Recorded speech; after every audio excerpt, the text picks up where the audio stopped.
I firmly believe that everybody on this planet has a gift.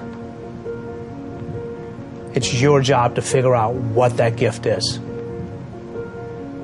Then it becomes your job to decide whether you're going to act on that or not.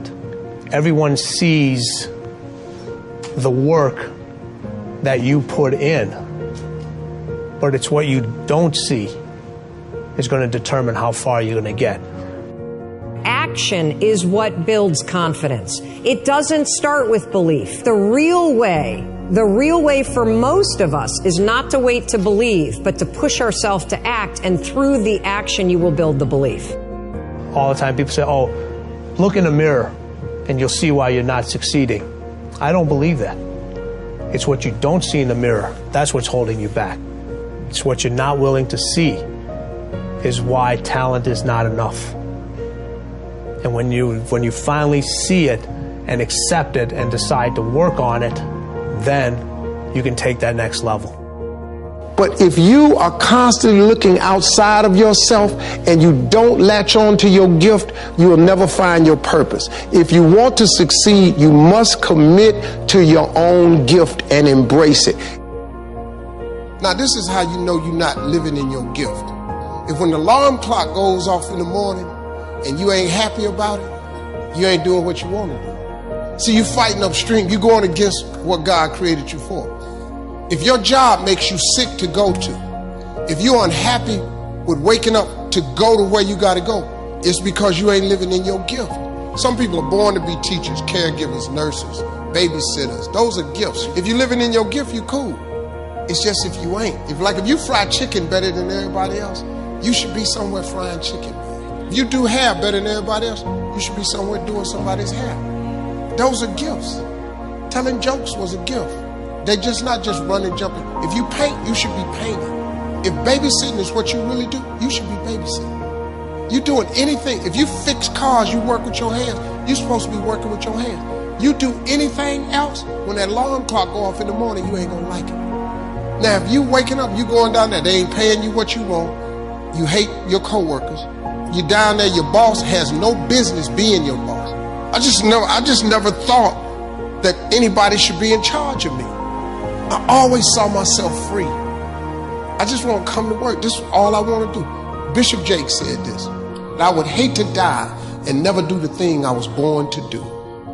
You should look into that before you mess around and check out of here. I think everyone can always, brush up on their technique. It is, what we do is takes a lot of research. If you really want to inhabit a role, it takes a lot of work and training, and I think it's incredibly important to constantly, no matter how successful you are, it's incredibly important.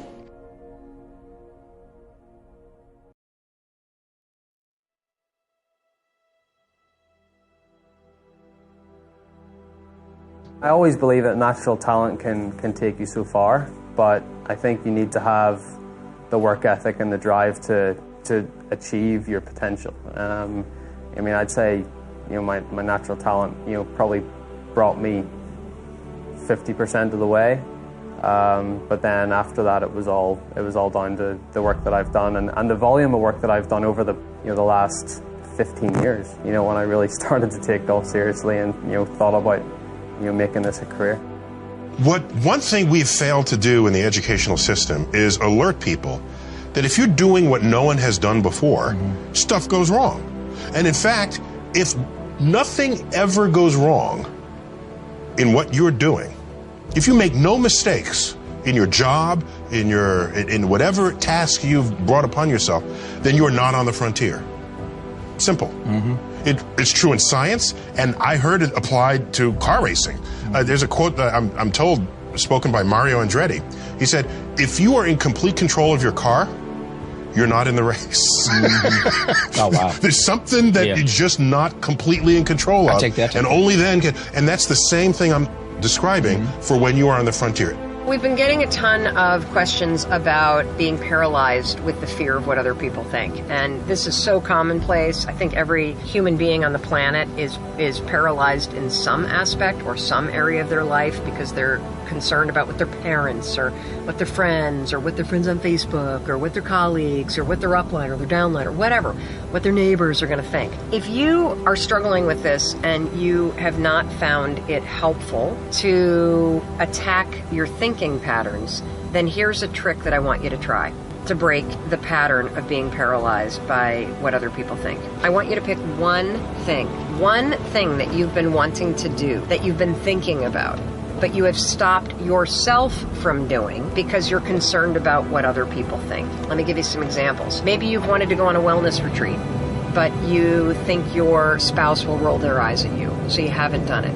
Maybe you have a particular Facebook post or a blog. So many of you want to start a business or start creating art, but you're terrified of putting yourself out there because of what other people will think. Today, we're going to break that pattern. What you're going to do is you're going to pick one thing you've been stopping yourself from doing, and you're going to do it. You're going to do it. And the reason why I want you to do this is because I know that if you're still paralyzed, you have not been able to change your thinking patterns yet. That's cool. No problem. We're going to try a different tactic. I want you to change this paralysis through action. Because if you sign up for that class, if you go on that retreat, if you create your art, if you post that blog post, if you start that business, you will be proving to yourself through the actions that you're taking that you don't care what other people think. Try that today. Let me know, number one, what you've stopped yourself from doing, and number two, what you're committing to doing today. Because one way to break this is to attack the thoughts and change the thoughts and get into action first. The other way to do it is to recognize that you're paralyzed,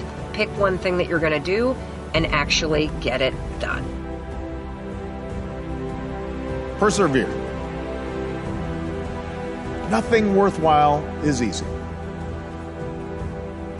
No one of achievement has avoided failure, sometimes catastrophic failures. They keep at it. They learn from mistakes. They don't quit. You know, when I first arrived on this campus, it was with little money, fewer options. But it was here that I tried to find my place in this world. I knew I wanted to make a difference, but it was vague how, in fact, I'd go about it. But I wanted to do my part to shape a better world. So even as I worked after graduation in a few unfulfilling jobs here in New York, I will not list them all.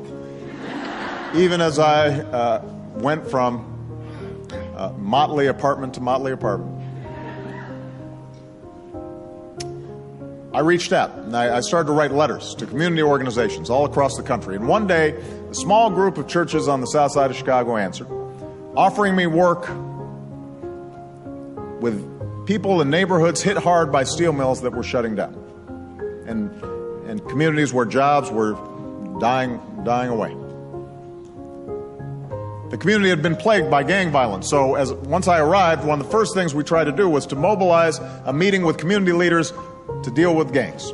And I'd worked for weeks on this project. We invited the police, we made phone calls, we went to churches, we passed out flyers. The night of the meeting, we arranged rows and rows of chairs in anticipation of this crowd, and we waited, and we waited. And finally, a group of older folks walked into the hall, and they sat down, and this little old lady raised her hand and asked, "Is this where the bingo game is?"